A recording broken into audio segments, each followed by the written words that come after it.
Assalamualaikum warahmatullahi wabarakatuh. Saya Muhammad Rian Afif dan Dafa Amar Zikri ingin mempresentasikan UAS Manajemen Kinerja Perusahaan mengenai KPI. Pada UAS kali ini kita melakukannya pada UMKM Lontong Onen. Sejarah pada Lontong Onen itu yaitu dibukanya pada tahun awal 2000-an dan menjual aneka makanan sarapan pagi seperti ketupat gulai paku, lontong sayur, dan lontong pecel. UMKM Lontong Onen cukup terkenal di daerah Pekanbaru di sekitar Masjid Agung An-Nur, sehingga banyak masyarakat yang datang membeli makanan untuk sarapan. Struktur organisasi UMKM Lontong Onen yaitu dari pemilik, pelayan, juru masak, dan kasir. Setelah itu kita membuat peta strateginya. Dari perspektif pembelajaran dan pertumbuhan, memiliki peta rencana strategis yaitu membuat SOP pelayanan untuk karyawan, membuat pelatihan untuk juru masak dan pelayanan, memberikan penghargaan kepada karyawan. Dari perspektif proses bisnis internal, peta rencana strategisnya yaitu menambah variasi makanan, mengembangkan pemasaran makanan, menambahkan kapasitas pembeli. Dari perspektif pelanggan, rencana strategisnya yaitu meningkatkan pelayanan terhadap pelanggan, memberikan harga makanan yang terjangkau, kualitas makanan yang terjamin. Dan dari perspektif keuangan, rencana strategisnya yaitu meningkatkan keuntungan penjualan. Setelah peta strategi tadi dibuat, maka kita dapat melakukan KPI pada masing-masing sasarannya. Dari perspektif learning and growth, dengan objektif skor kompetensi karyawan, misernya yaitu angka dengan targetnya skor sebesar 80, dan inisiatifnya yaitu mengadakan perhatian sesuai kebutuhan secara berkala terhadap karyawan.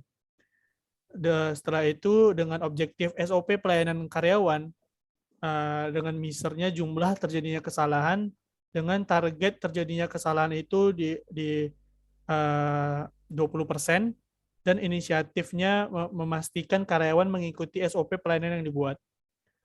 Untuk objektif penghargaan karyawan dengan miser kinerja dari karyawan, targetnya 90%, dan inisiatifnya memberikan penghargaan kepada karyawan. Selanjutnya pada perspektif proses bisnis internal. Yang pertama pada objektif variasi makanan dengan misi jenis makanan dan target 5 jenis makanan. Lalu inisiatifnya itu menambah jenis makanan yang sesuai dengan menu sarapan pagi seperti bubur ayam dan lupis. Lalu pada objektif selanjutnya yaitu pemasaran makanan dengan measure peningkatan penjualan dan target peningkatan penjualan sebesar 50%.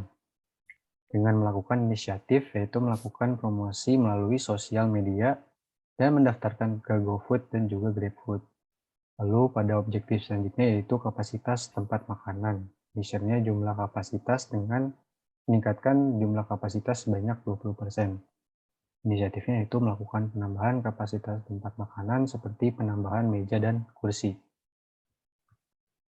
Selanjutnya yaitu pada perspektif pelanggan. Yang pertama dengan objektif pelayanan pelanggan dengan measure survei kepuasan, target survei kepuasan hingga 99%. Inisiatifnya yaitu memberikan pelayanan yang ramah, responsif, secara optimal, dan konsisten. Objektif yang selanjutnya yaitu harga makanan dengan measure jumlah pelanggan dengan target jumlah pelanggan yang meningkat sebesar 50%. Inisiatifnya yaitu mempertahankan harga makanan agar tetap terjangkau oleh pelanggan. Yang selanjutnya yaitu pada objektif kualitas makanan, survei kepuasan dengan target yang meningkat sebesar 90%. Inisiatifnya yaitu membeli bahan makanan yang berkualitas. Lalu yang terakhir pada perspektif keuangan, yang mana objektifnya itu pendapatan, measure-nya persentase keuangan yang meningkat sebesar targetnya itu 25%. Inisiatifnya yaitu memastikan kualitas pelayanan, mempertahankan harga yang terjangkau, melakukan pengembangan. Kesimpulannya, UMKM Lontong Onen perlu melakukan pengembangan pada usahanya, seperti melakukan pengembangan pada kualitas pelayanan, kualitas makanan, menambah variasi makanan, menambah kapasitas tempat makan, membuat SOP pelayanan, dan promosi menggunakan sosial media. Pengembangan-pengembangan tersebut dapat dilakukan agar dapat meningkatkan keuntungan yang optimal. Sekian presentasi dari saya, Dava Ahmad Zikri, dan teman saya Raihan Afif. Kurang lebihnya mohon maaf. Wassalamualaikum warahmatullahi wabarakatuh.